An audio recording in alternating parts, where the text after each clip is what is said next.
Olá, seja muito bem-vindo você que veio aqui, a esse local, para participar presencialmente dessa programação. Para você que está participando via online, pela internet, você também é bem-vindo. E eu gostaria de aproveitar e estender o convite para você que nos acompanha via internet, para que você faça planos. Considere fortemente o desejo de vir até aqui e nos conhecer e em participar de um culto presencial junto conosco. Nós nos reunimos todos os sábados, às 11h e ao meio-dia, na cidade de São Paulo, no Teatro UOL, que fica dentro do Shopping Park Higienópolis.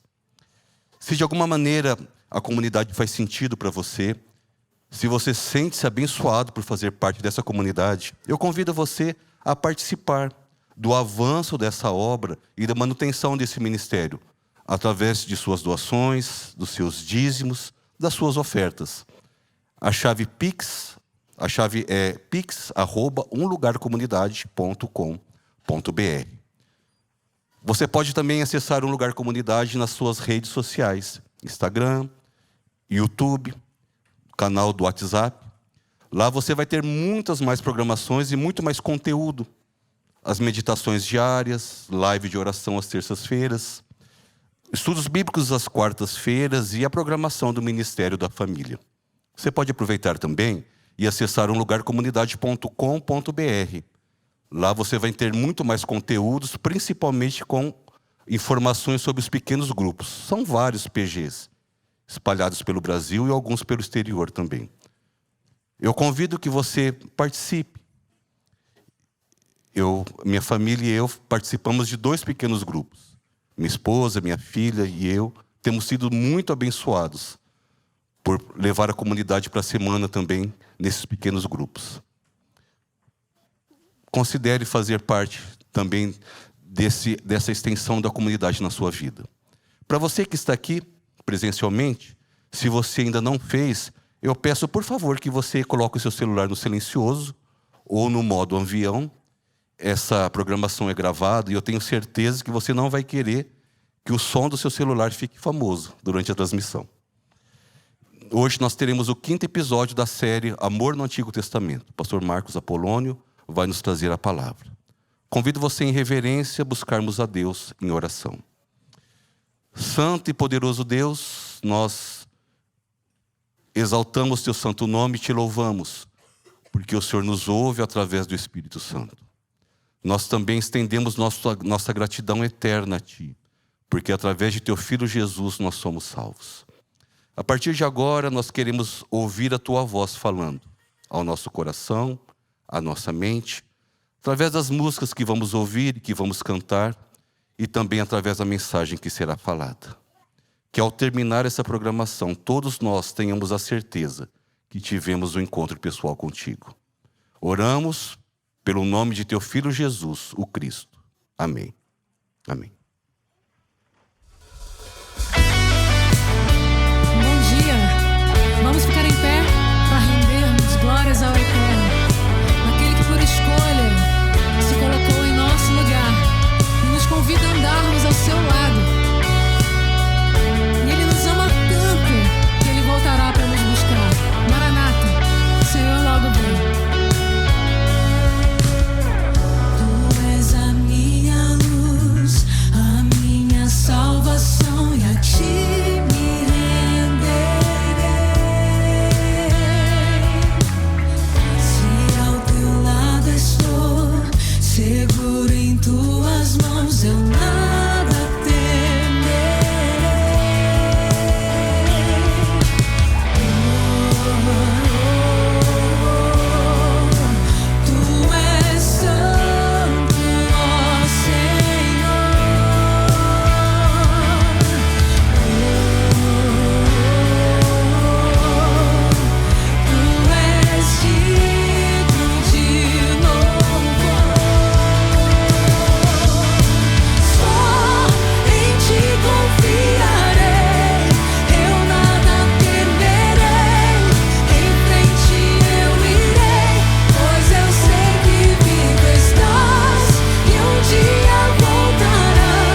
imensidão, a beleza, a grandiosidade, a magnitude do Criador.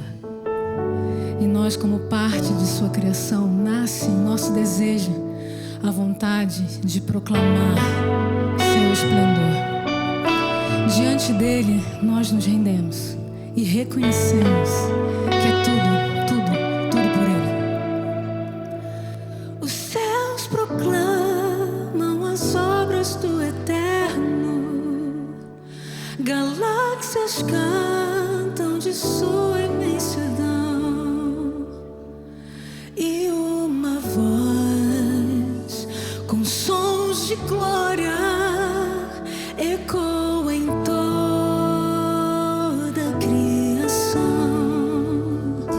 Do grão que faz a vida irromper, do esplendor o invisível faz nascer,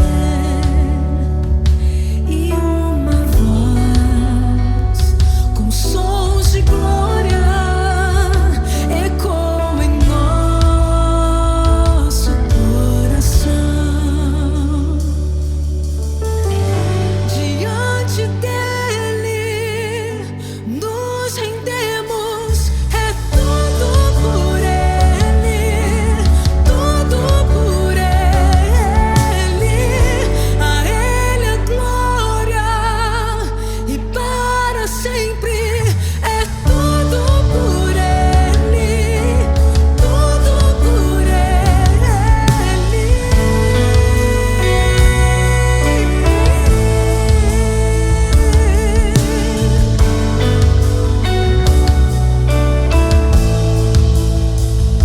Em oração e na palavra seguiremos, um só corpo, em um só corpo, rendido à missão. E nossa voz, com sons de glória, irá romper a escuridão. Diante dele nos rendemos, é tudo por ele, tudo por ele. A ele a glória e para sempre, é tudo por ele, tudo por ele.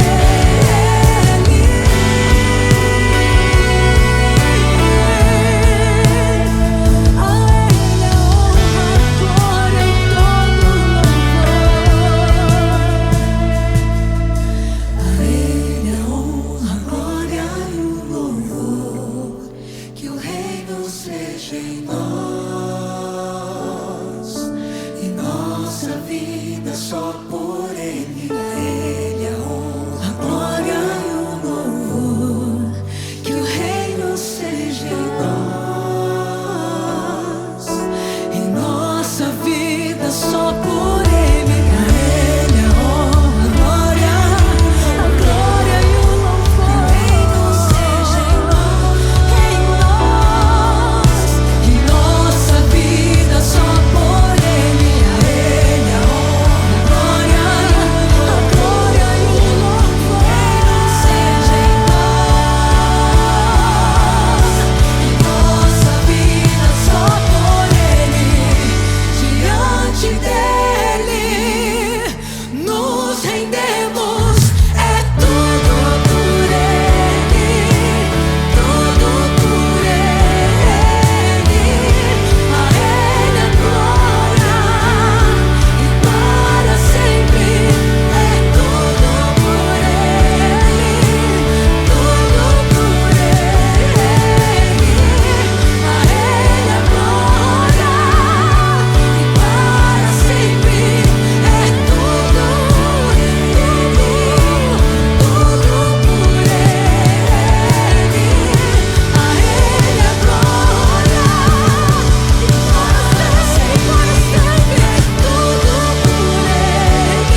nossa vida seja só por Ele.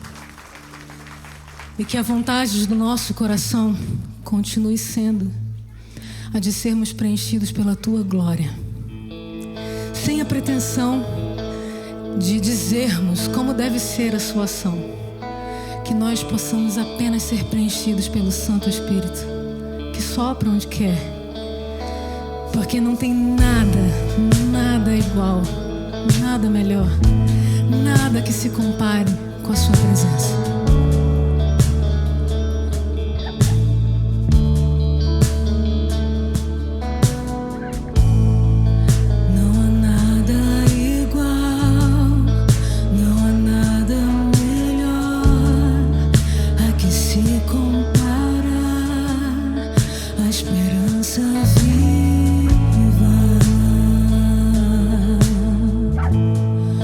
Tua presença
Bem-vindo aqui, vem inundar, encher esse.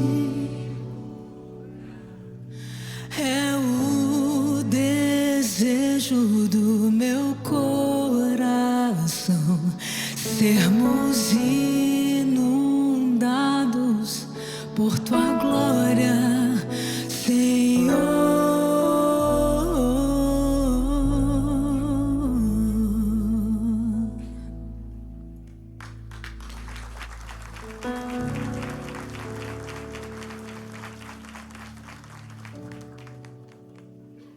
Obrigado, Deus, por esse dia especial. Obrigado pelo dia de vida, obrigado pelo teu amor e pelo teu cuidado. A gente vem aqui para renovar a nossa comunhão contigo, para renovar a comunhão com o próximo, para renovar a comunhão conosco mesmos. Esteja conosco, dá-nos a tua palavra que a gente possa levar para casa aquilo que vimos buscar. Te pedimos em teu nome. Amém.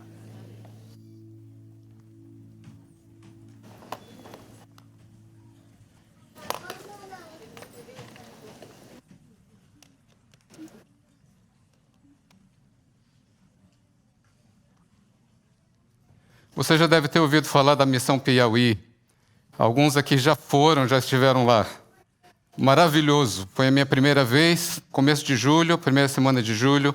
Nós somos num grupo de 15 pessoas. O lugar em que trabalhamos é a comunidade do Calango. A gente vai para São Raimundo Nonato. Para chegar em São Raimundo Nonato, nós fomos primeiro para Petrolina. E de Petrolina tomamos um mini ônibus ali, 4 horas de viagem até chegar em Raimundo Nonato, onde a gente ficou hospedado.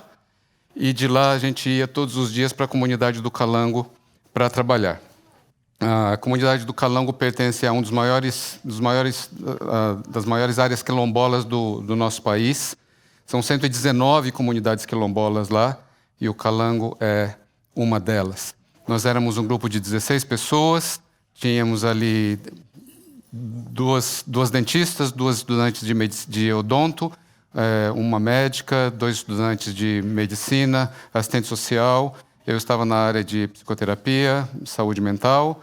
Tínhamos também uma moça de uma ONG que trabalha com óculos, e eles já levam os óculos, as armações são padrão, e aí fazem os exames lá. Tinha um oftalmologista conosco, e a esposa que trabalha com ele. Aí monta o óculos, faz o exame, monta o óculos, entrega o óculos para a pessoa sai de lá com um sorriso novo e enxergando. Muito bom, maravilhoso. Em uma semana nós fizemos 634 unidades de atendimento, juntando tudo. O povo é maravilhoso, você sai de lá com o coração cheio. A gente vai indo buscar. Isso a gente aprende antes de ir. Humildade cultural, coração aberto, ir para aprender, um trabalho incondicional. A gente não vai lá para catequizar ninguém, a gente não vai lá para mudar ninguém, a gente vai lá para trabalhar para aprender de. E essa é a postura, e a gente sai de lá realmente muito humilde e muito culpado também, porque pela diferença, pelo disparate, pelas dificuldades que a gente encontra naquele lugar. Ali no Calango, para a gente chegar na cidade de São Raimundo Nonato, custa em média R$80, ida e volta. Então você varia um pouquinho, né? Você pode ir de moto, pode ir de ônibus, ou no que eles chamam de ônibus aberto, que na verdade é um pau de arara, que tem ali os bancos atrás, e você pode usar aquilo. Mas para a gente ter uma referência também, uma diária para trabalhar no campo ou trabalhar e fazer alguma coisa na cidade é R$70. Então a dificuldade é muito grande. A gente ficou trabalhando usou o espaço de uma igreja católica, e do lado da igreja católica tem ali um bar, e ali na igreja católica na igrejinha a gente se dividiu nas áreas em que a gente estava trabalhando. Eles plantam maiormente milho, feijão, mandioca, e alguns são apicultores também, mas esse ano passado não choveu nada. Então, uma situação muito, muito complicada. A gente foi nas casas de algumas pessoas, as casas de farinha fechadas, sendo usadas como depósito, porque não teve água, e porque não teve água, a terra produziu muito pouco. Colheram ali algum feijão, e só. Muito pouco, uma dificuldade muito grande. A água vem das cisternas, que o Instituto Sementes e o Instituto Luz têm construído já há bastante tempo, há algum tempo, que tem construído lá. São na verdade, duas equipes, né? Hoje, uma vai para construir cisternas e outra vai para cuidar de saúde. Então, quando a gente saiu, tinha uma outra equipe chegando para construir cisternas. Então, você tem água que é coletada da chuva quando chove, e quando chove, se vai chover entre outubro e março. Aí para, aí só vai chover de novo em outubro. Esse é o normal, mas esse ano não choveu pouquíssimo, choveu muito pouco. Tem as lagoas, mas dizem que a água da lagoa de uma temporada nunca encontra com a água da lagoa da outra temporada. Sempre seca tudo. Aí você tem poços, né? Mas são poços artesianos, você precisa cavar 800 metros, é a média, para conseguir alcançar alguma água. E é muito complicado, porque a água que se encontra, na maior parte das vezes, é água salobra. Então, 60% é água salgada, aí uns 20% água doce e 20% nada. Você não pega nada. E tem que pagar de qualquer maneira. E tem os caminhões-pipa que a prefeitura manda de vez em quando em situações como essa, mas não é muito e não é muito comum. Né? Sofrimento muito grande, muito complicado. Uma das coisas que a gente identifica facilmente lá é como o machismo impera e como o machismo fere também todas as pessoas. É claro que a maior parte do pessoal que acaba usando do machismo como instrumento de manipulação são os homens, mas não demora muito para você perceber que eles também são vítimas de um sistema e que aquilo fere a eles também. Uma dor muito grande. Alcoolismo muito comum. É muito comum. Tem um número grande de mulheres que bebem, mas a maioria são homens. E tem uma combinação interessante, porque quem consegue, tem uma motinho, né? Mas aí você junta o alcoolismo com a motinho e com a falta de capacete, que ninguém usa. E aí você imagina o resultado. Os homens, a gente sente assim, com poucos instrumentos, pouco elaborados, sabe? Pouco maduros, não tem muito instrumento para lidar com as dificuldades da vida. Até porque o alcoolismo sequestra o amadurecimento, né? O vício sequestra o amadurecimento e o desenvolvimento da pessoa. Então, eles não têm muita coisa além do álcool e do bar para poder lidar com as dificuldades da vida. As mulheres muito mais elaboradas. É muito legal ver que o Instituto já tem uma relação com eles, com o pessoal. Então, existe uma relação de confiança. Embora não me conhecesse, eu percebi que eu atendi umas 40 pessoas. De todas elas, eu tive uma pessoa com o clássico não sei onde começar, que é muito comum, né? A maioria chegava e sentava na minha frente, senta que lá vem história, toma, história aí. Então você percebia uma relação de confiança já estabelecida. Um amor pelo grupo, assim, impressionante. Como eles amam e como se envolvem e como as pessoas são gratas, não é? E de vez em quando precisa dar uma refreada, né? A maioria dos homens que vieram conversar eram acima de 50 anos. Os homens na faixa de 30 e dos 40 estavam no bar, não vinham. Um veio, né, conversar comigo nessa faixa etária. Ele falou para mim, eu me sinto assim, encabulado de conversar com uma pessoa como você, porque você estudou, você isso, você aquilo. Eu falei, meu amigo, para com isso, porque se você me colocar na tua terra, eu vou morrer de fome. Eu não sei fazer nada do que você sabe fazer. Eu não tenho conhecimento nenhum de tudo aquilo que você sabe. E a gente teve ali uma conversa muito legal, que trouxe muito. E as crianças? As crianças são maravilhosas. Você olha para o terreiro, você vê o porco passando, o bode, a cabra, as galinhas, as guinés e mais uns outros bichos, e as crianças no meio de todo mundo. Então você fala, que maravilha, as crianças têm liberdade aqui. Também pelo fato de que ali no Calango, o Calango é uma área mais central, então é mais fácil acesso. E aí você acha maravilhoso o fato das crianças terem aquela liberdade. Mas aí quando a gente ouve falar dos abusos que acontecem, aí a gente se preocupa com as crianças, porque as crianças estão livres, estão mais vulneráveis também. Então também é um problema. 2 crianças, 2 irmãos que marcaram a gente, a mim, né? Porque algumas pessoas já tinham ido antes. Tenho um menino de 14 anos, que parece que tem 9, né? Que era um barato, porque ele ficava olhando para a gente, parecia que estava assistindo televisão. Estava ali sempre no meio, sempre observando tudo, sempre de olho. Muitas vezes a gente percebia que ele não tinha ideia do que a gente estava falando, mas ele estava lá. E o irmãozinho, que bem pequenininho assim, você pensa que tem 1 ano e pouco, fala muito pouco, ele tem 3 anos. Os olhos mais doces, os olhos mais apaixonados e mais alegres que você já viu na vida, com toda aquela dificuldade que eles têm. Muito interessante. Tanta coisa para contar e pouco tempo. Algumas frases que eu salvei. A gente achava que vocês não iam vir, porque eles já se desiludiram tanto com tantas promessas que eles duvidam que a gente, primeiro lugar que a gente fosse, depois que a gente vai voltar.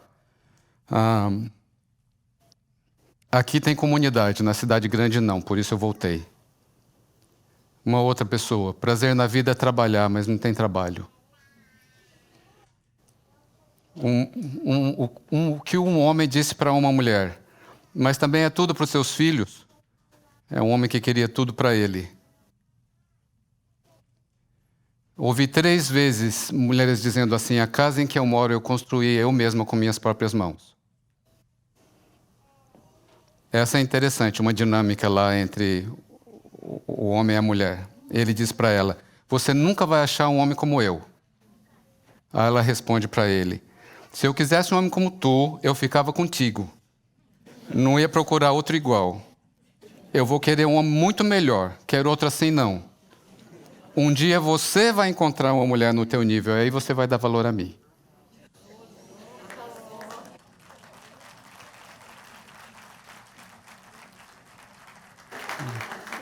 Uma outra. Ele me disse que eu sou feia, por isso eu não gosto de olhar no espelho. Uma outra. O dono da casa ficava atrás de mim o tempo todo. Eu nunca cedi, mas nunca falei nada porque eu precisava do trabalho. Trabalhou lá por anos. Um outro que perdeu vários irmãos, que bebe pra caramba. Ele disse assim, eu perguntei, do que morreram seus irmãos? Ele falou, um morreu de acidente de caminhão, atropelado. 2 morreram de morte mesmo. E a minha irmã morreu de parto. Quando eu comecei a perder meus irmãos, eu fui ficando doido. De vez em quando a gente encontrava com ele, você está bem? Ele dizia assim, não vou mentir, eu não estou aqui para mentir, bebi mesmo.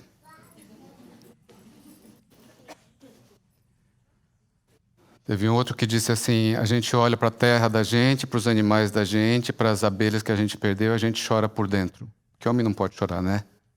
Então a gente chora por dentro. Votem mesmo, por favor, a gente ama vocês.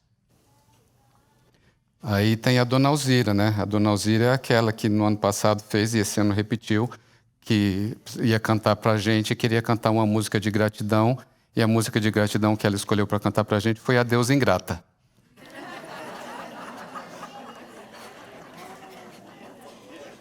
Um povo muito, muito, muito querido, muito amoroso, né? Aí tem onde mora a Dona Alzira, que é no Boi Morto.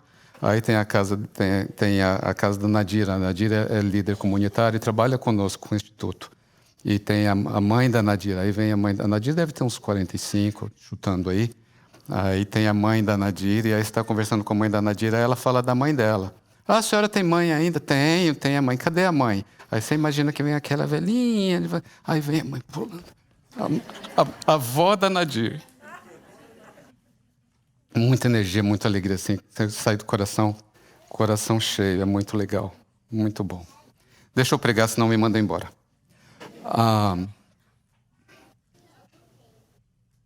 E na mensagem eu queria falar também de situações marginais. A gente está falando sobre amor na Bíblia, nessa série, né? E o amor de Deus por quem está à margem, seja lá quem for, não é? A vida que não é perfeita, porque não existe vida perfeita aqui.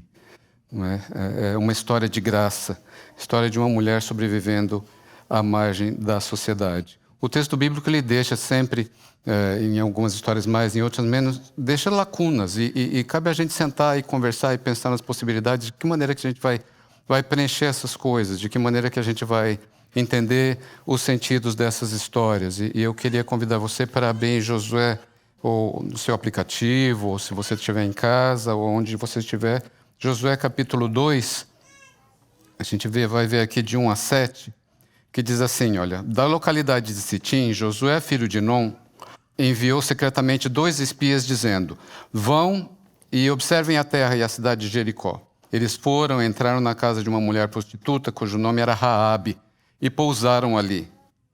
Então, a seguinte notícia chegou aos ouvidos do rei de Jericó. Eis que essa noite vieram aqui 2 homens, filhos de Israel, para espiar a terra. E aí, então o rei de Jericó mandou dizer a Raabe, traga para fora esses homens que vieram a você e que estão aí na sua casa, porque vieram espiar a terra. Mas a mulher, que havia escondido os 2 homens, respondeu, é verdade que os homens vieram a mim, mas eu não sabia de onde eram. Quando o portão da cidade ia ser fechado, já era escuro e eles saíram, não sei para onde foram. Se forem depressa, atrás deles, ainda os alcançarão. Então tá, uma série de coisas. Primeiro, o contexto histórico. Moisés tinha morrido, Josué assume a liderança do povo de Israel que está nascendo ali, e a ordem é que eles cruzem o Jordão para poder tomar posse da terra de Canaã. Josué envia 2 espias para ir ver Jericó, que é a cidade com muralhas, fortificada e tal, e ele quer saber que é que eles vão enfrentar quando chegarem lá. Aí os espiões entram em Jericó, se hospedam na casa de Raabe e depois voltam para Israel com um reporte dizendo que Deus entregou a terra para eles. Contexto social, é mais uma vez mulher no Antigo Testamento, mulher nos tempos bíblicos, né? Uma série uma dificuldade, uma disparidade gigante entre o valor da mulher, a postura da mulher, a percepção da mulher, como a mulher se movia socialmente em comparação com o homem, que era o senhor de tudo, e a mulher vinha como parte dos bens dele, né? Interessante também, nesse momento dessa série, a gente tomar algum tempo para olhar o livro de Cântico dos Cânticos, porque tem ali uma exceção à regra. A gente vê a mulher expressando o seu desejo sexual, erótico, pelo seu companheiro. Mas isso não era a regra era bem diferente, não é? A sexualidade e a sexualidade da mulher é algo de que não se falava. Hoje ainda se fala com reserva na maioria dos círculos, mas naquela época, então, não se falava, não se reconhecia, não é? Uma boa maneira de diminuir uma mulher ou de excluir uma mulher era colocando em dúvida, né? A moral dela, relacionado com questões relacionadas à sexualidade. Mas aqui nessa história, mais uma vez, Deus nos escandaliza, porque Ele apresenta uma história de inclusão e traz para dentro, para perto de si, uma mulher que era considerada prostituta. Deus trabalhando com o marginal. Interessante porque nessa história, e muitas histórias, quando se lida com o marginal, com questões marginais, com gente que vive à margem, a gente vê problemas muito complexos e soluções muito simples. A gente vê dificuldades muito grandes e ferramentas muito básicas, muito pequenas, né? Problemas variados, soluções bem limitadas. Bom, essa é uma história esterilizada por nós, né? Pelo cristianismo. A gente conhece a história não é nova. A gente já cansou de ouvir, já cansou de contar essa história, inclusive, para os nossos filhos. Ouvimos quando éramos pequenos e continuamos passando isso para frente. Então, a gente pinta a história como se fosse uma história de Walt Disney e conta aquela história para as crianças e não volta para prestar atenção na história e no que a história traz. A história traz trabalhadores do sexo, né? E trabalhadores do sexo apresentam para a gente alguns desafios, né? Então, quando a gente para e pensa, mesmo dentro das igrejas que fazem tantas campanhas para ajudar tantas comunidades e tantas populações diferentes, quantas vezes você viu alguma campanha dentro da igreja, das suas igrejas, para atingir, para ajudar, para dar suporte a pessoas que são trabalhadores do sexo? A gente não sabe como lidar, a gente não tem mecanismo, a gente não desenvolve, a gente não para e pensa, né? O que a gente desenvolve é muito julgamento. A gente não avalia que a grande maioria das pessoas que recorrem a esse trabalho é porque não tem outra opção, porque não tinha outro recurso, não é? E mesmo que tivesse outro recurso, por que a gente vai julgar a pessoa? Mas a minoria fez uma escolha para estar ali, e a maioria não viu outra opção além daquela. Então, e além do que, existe a grande hipocrisia social, né? A prostituição, dizem ser a profissão mais antiga da história, porque é completamente recriminada e discriminada, e ao mesmo tempo se manteve essa até hoje. Por quê? Porque existe demanda, né? Então existe procura, mas a sociedade usa, mas não lida com. Uma questão que eu queria colocar aqui é que a gente vê que, pensa comigo, os espias saem lá do meio do povo israelita e vêm para Jericó. E eles entram na casa de Raabe, que era prostituta. O que é que os espias foram fazer na casa de Raabe? Só para deixar a pergunta: quantas casas tinham naquela cidade? Por que eles tinham que entrar justo na casa de Raabe? Enfim, a gente não fala. Mas uma outra questão que eu acho interessante é a ironia da história. Porque se você olhar para essa história, aonde é que se encontra graça nessa história? Aonde é que as pessoas são aceitas incondicionalmente? Aonde é que todos que batem a porta entram? Na casa de Raabe.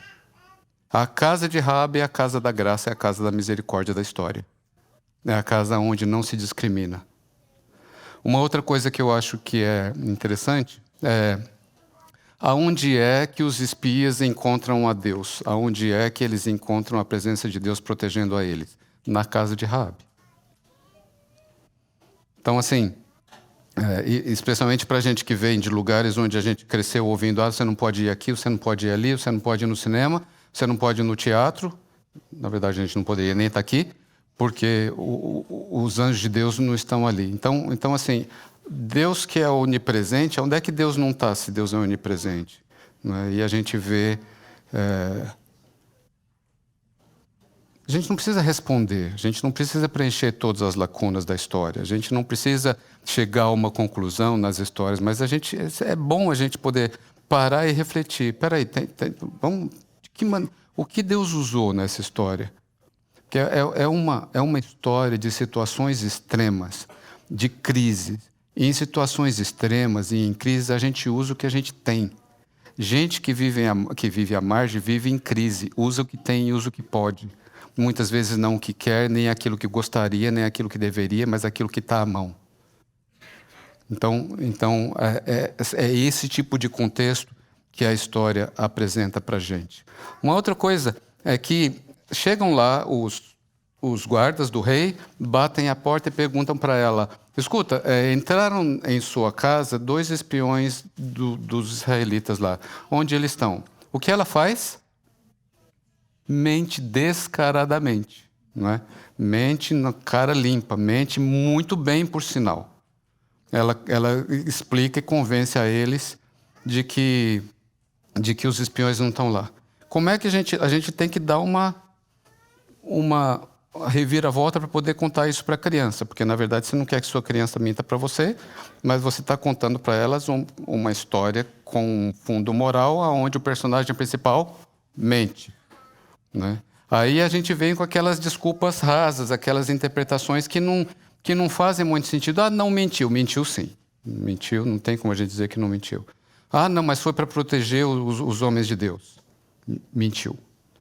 A questão não é se Deus usa a mentira, a questão é que Deus usa o que tem. É que Deus opera na vida da gente, e na vida da gente muitas vezes não tem muito com o que trabalhar, e Deus toma aquilo que tem e transforma. Uma outra coisa que eu acho que seria interessante pensar é: se os guardas do rei descobrissem que ela tinha escondido os espiões, o que eles fariam com ela? O que iria acontecer com Raabe se eles descobrissem que os caras estavam escondidos lá no fundo? A vida é complexa, a vida tem muitas nuances, a vida não é perfeita, não é tão clara, não é tão simples. A vida não é uma história de crianças onde a gente diz mente, não mente, faz, não faz. A vida tem muito mais implicações do que aquilo que a gente imagina, e assim que a coisa acontece. Raabe conversa ali com os espiões e pede para eles protegerem a família dela. O que levanta outra questão. Como que era a relação dessa prostituta com a família? Será que a família dava suporte? Será que a família estava presente? Será que a família ajudava? Será que a família se preocupava com ela? Que tipo de relação que eles tinham? A gente não sabe. Mais uma questão para deixar no gancho aí. Mas ela está preocupada com eles. E ela conversa com os espiões e diz assim, olha, por favor, cuidem da minha família. E aí eles dizem para ela, tome essa corda vermelha, pendure a corda vermelha na janela, porque todo mundo que estiver dentro da sua casa quando a gente atacar a cidade, a gente vai proteger. Atacar a cidade é uma outra discussão que hoje, em 2025, a gente precisaria ter. A gente não tem tempo para isso. Tem que ver com colonização, que tem que ver com apropriação, que tem que ver com essas questões que são muito difíceis de entender. A gente precisa do pastor Edson aqui conosco para poder sentar e discutir sobre isso, porque são aquelas ordens. Entra na cidade e mata todo mundo, desde os bebês até os mais velhos. Viva com isso agora. Então, a gente não tem essas respostas. E encontrar respostas rasas faz um desserviço muito maior do que um serviço. Não ajuda em nada. Mas aqui, Raabe está preocupada com a família e eles dizem assim, todos que estiverem na casa estarão seguros. É a corda vermelha. E a corda vermelha nos lembra o quê? A corda vermelha nos lembra a Páscoa judaica. Né? Nos lembra ali um pouco depois, quando o povo se estabelece, antes, quando eles estão no Egito, que eles vão fazer o sacrifício na Páscoa e eles matam o cordeiro e passam o sangue do cordeiro nos umbrais da porta. O sacrifício que remete ao Messias, o sacrifício que remete ao Filho de Deus que um dia viria. É o sangue, mais uma vez, a graça presente na casa de Raabe. Marginais tornando-se figuras históricas. E aqui a gente vê o empoderamento da pessoa marginal. Porque Raabe, agora, ela é a pessoa com poder. Raabe é aquela que pode salvar e salva. Raabe é aquela que era excluída e que estava completamente à margem da sociedade, agora é empoderada e tem a capacidade de trazer para dentro, debaixo do seu teto, aquelas pessoas que poderiam se salvar. Interessante, a gente vê em Raabe o dom da profecia, porque ela fala, isso vai acontecer, eu sei que isso vai acontecer, e o dom da hospitalidade, que sempre esteve presente e que agora continua se manifestando de uma outra maneira. E que faz toda a diferença para salvar a vida dos espias, para salvar a vida da sua família, para salvar a própria vida, e acaba se tornando um instrumento de Deus ali. O livro de Crônicas e as genealogias da Bíblia, eles não trazem mulheres, você sabe disso, né? Sempre fulano, que é pai de Beltrano, que é pai de Ciclano, que é pai. Então, sempre os homens. Mas a gente vê Mateus, quando fala da genealogia de Jesus, ele inclui 4 mulheres. Quem são essas mulheres? Tamar, Raabe, Ruth e Batseba. Sabe o que une essas 4 mulheres? Um escândalo sexual. Na história das 4, a gente vê questões sexuais envolvidas. Tamar se prostituiu para ganhar um filho. Raabe é essa de que nós estamos falando hoje. Ruth iniciou todo um processo de sedução ali para conseguir sobreviver. Mais uma vez, uma pessoa marginal fazendo o que tem, fazendo o que pode com aquilo que tem. E Batseba foi por um tempo amante do rei Davi. Marginais se tornando figuras históricas. Deus nos choca com essas histórias e com essas imagens justamente para a gente diminuir o preconceito, em um sentido, para a gente poder abraçar o outro, e para a gente, em algum momento, se espera que a gente se dê conta de que, opa, maravilha, porque se tem lugar para outras pessoas, se tem lugar para a gente imperfeita, então tem lugar para mim. Se eu der uma boa olhada honestamente em mim, na minha família, na minha história, ela não é perfeita, mas não existe isso. Não existe perfeição, simplesmente existe vida humana. E a vida é assim. Então, Deus trabalha a despeito e chama e convida considerando a complexidade humana. A história de Raabe não é uma história para crianças, é uma história para adultos. Bom, Raabe se casa com Salmão e eles têm um filho, Boaz. Boaz, mais tarde, é aquele mesmo Boaz que vai se casar com Ruth. E aí eles têm um outro filho, Obed. Obed tem um filho, Jessé. Jessé é pai de quem? Davi. Aqui a gente vê Raabe entrando na genealogia do Messias. Já Raabe se torna parte da vida de Jesus e da genealogia da família de Jesus. Gente comum, vida real. Vamos orar. Muito obrigado, Deus, pela vida. Muito obrigado por estares conosco quando estamos em crise, quando nos sentimos marginais, quando não somos incluídos, quando sentimos que não somos parte. Tu nos chama, nos inclui, nos ajuda, nos valoriza. Que a gente possa estender essa graça a muitas outras pessoas que também se sentem não parte. Te agradecemos imensamente pelo teu amor, pelo teu cuidado, em teu nome. Amém.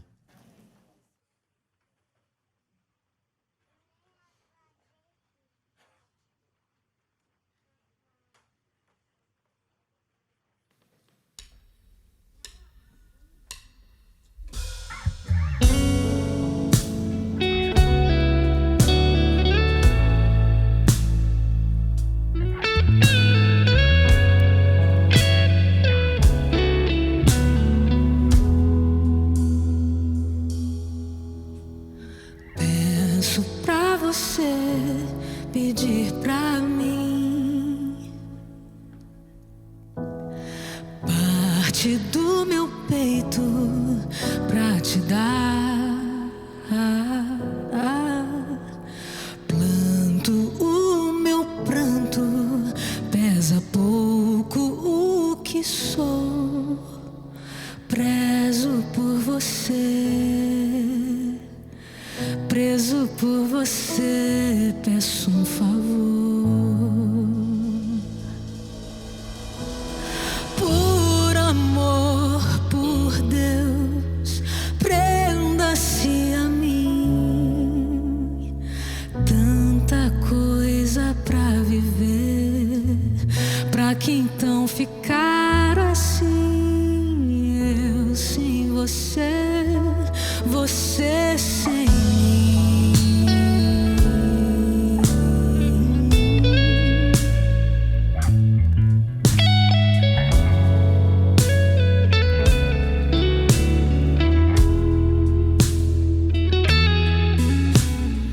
Peço pra você pedir pra mim parte do meu peito pra te dar.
Que o Senhor te abençoe e te guarde.